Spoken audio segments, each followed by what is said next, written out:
Welcome back, everybody. Bronson with the Epoxy Resin Store. Today I'm going to show you a floor I traveled all the way to Utah to do. It's made with straight Polyaspartics. Check this out.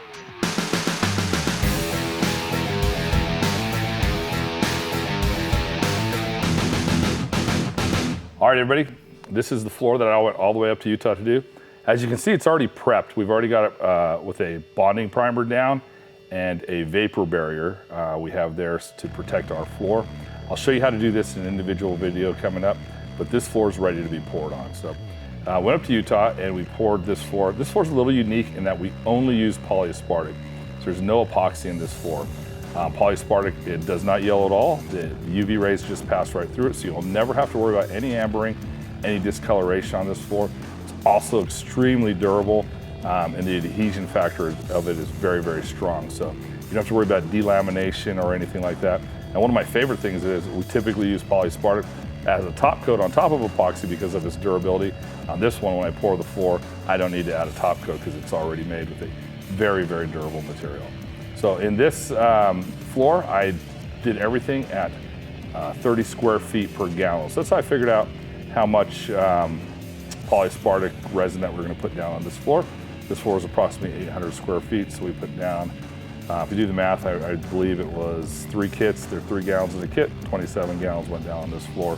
It's really, really great. All right, I've got all my kits lined up. What I like to do is break my job up and my kits. I like to have everything organized ahead. So we've got 9 kits being pushed. You'll see I'm separating my B's out. I'm keeping my A's close to the buckets that we are doing. I actually do this in 2 pours. I'm doing it by myself, so I don't have any help. I didn't want to have too much time, so I broke the floor up into 2 pieces, measured it out. The first portion is a little bit larger than the second, so I believe we did 5 buckets on the first one and 4 on the second one. So what I like to do is I like to put all of the A into the buckets first, and then what I'll do is I'll add the mica powder, or the color that we've chosen for this one.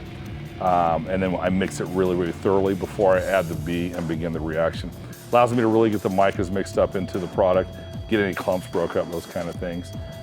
For this one, I let my buddy Sergio back at the Epoxy Resin Store choose out some colors for me. So we've got some dark colors and I put some light in there and it contrasted really, really beautiful. You'll see here I've got a little knife and I just like to poke the bottom of that, and it helps my relieve the pressure and just drain the gallon out a lot quicker. See, I've got a white here, and I'm blending those micas in really, really nice and thoroughly before I put in any of my reactants.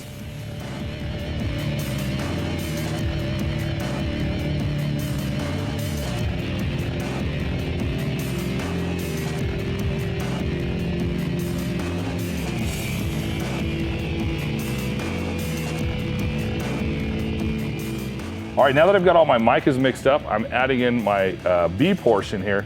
So this is when my clock starts. I want to get these blended up as quickly as possible and then spread out onto the floor so that I have a longer working time. I don't want to leave it in the pot to overheat. So you'll see me mix it up, and then I'm going to go through. I'm just going to spread this out equally. I just like to eyeball it. I like to take my dark and my light, and I just look at it as I go. And I like to spread it evenly so that when I come through with the squeegee, you'll see that it blends the colors in, and I can then work it in accordingly. So in a lot of cases, in this case, we had multiple dark colors and then a couple lights. So I did is I'm going to pour out all of my dark colors first, and then I'm going to splash my lighter colors around, kind of evenly distribute them according to the vision that's in my head, so that we can get that marbling effect that everybody loves. All right, now that I've got all my dark colors spread out, here I am with some white metallic that I'm just spreading around, distributing it evenly throughout my pattern here. My palette, my masterpiece in progress. Now I've got all the Polyaspartic spread out on the floor. I'm going to take this foam tip squeegee here, and I'm just going to go back and forth and evenly distribute. I want to coat the entire floor now. I have more than enough material to coat the floor. I've spread it out as evenly as I could so that I've got about the same amount. So I'm just going to go through, I'm just going to drag this. I Also helps you kind of get an idea of what the final design is going to look at. So I'm going to bring this back and forth, bringing my mass with me as I go. My goal at this point is just to cover every square inch of this surface. We'll come back later and set the design.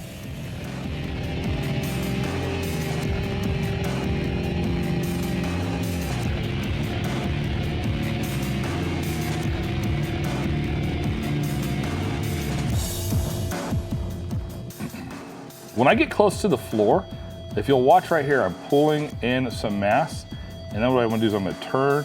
I just want it to barely touch that wall right there. See that? I'm not splashing it up on the wall, and then I'll just pull it back out there. That's how I like to bring it right up to the edge. Some people like to come in with chip brushes. I try not to bend down when I'm on these spikes. It just is a recipe for a disaster, and I try not to fall on my materials. So I'm just bringing my material just as close. If you're careful, you're able to get it there. If you'll see here, the relief joints, we didn't fill these. We're okay with the material going into this one. The client didn't want them filled, and they're actually best to honor the relief joints to let them do their job. I'd rather they cracked in the relief joints like they're supposed to than crack across our beautiful floor.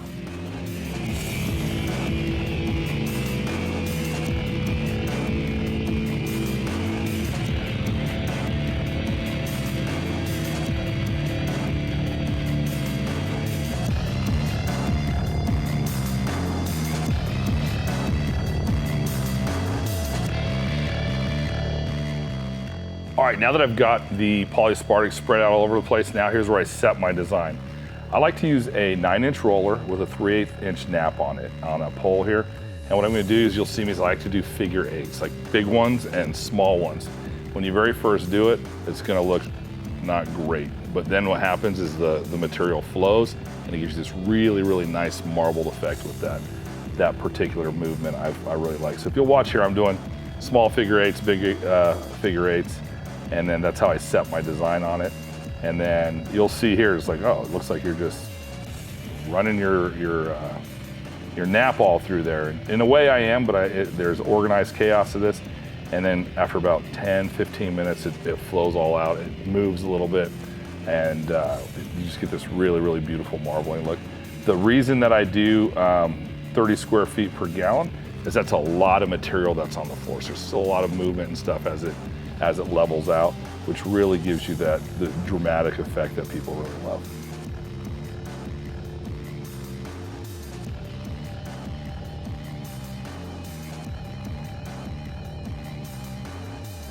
All right, so right here, I'm still putting figure 8 in. You can see there's quite a bit of material there as I move it around. I like to take that and move it. Look at the way those darks and those lights interact with each other. In this particular floor, we actually did 3 different color darks. We did like two dark grays and a black, and then we did a pearl and a white metallic for our light. So we actually used 5 different colors in this. I like to do a lot of different colors that are really close to each other. Helps add depth and dimension and stuff like that. And as you can see here, I'm just continuing to put the figure 8 pattern throughout this floor.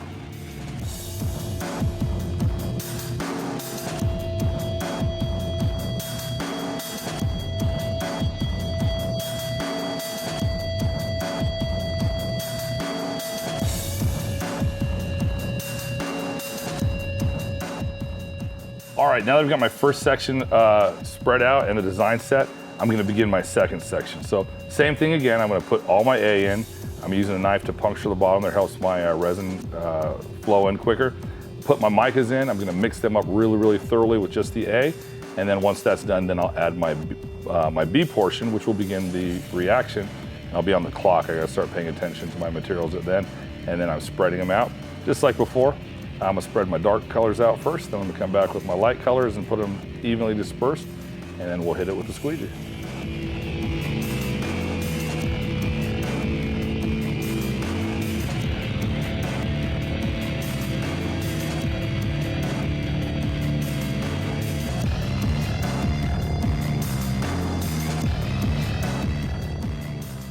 All right, as I pour this white out, you'll notice I'm not that careful. I'll splash right into the other colors as well. I'm really looking to put the white really puts that marbling effect in there, so I want to make sure that we have that as well.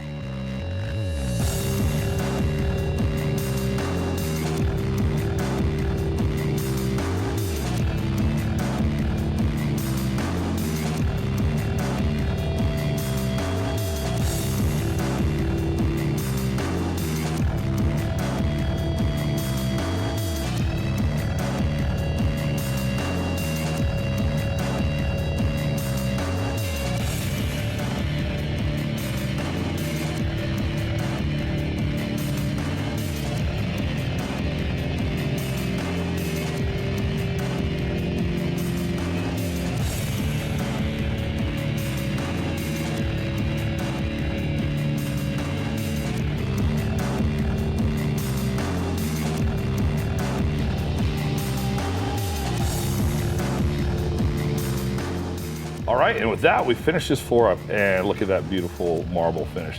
This floor turned out fantastic. The client was happy, I was happy. It was a lot of hard work, it was worth the trip. Remember, we don't ask for money at this channel, but we do ask for 3 things. If you enjoyed this video, like it. If you like our channel, please subscribe. And if you want to hear more stuff when we have it out, please ring that bell. You'll be the first to find out.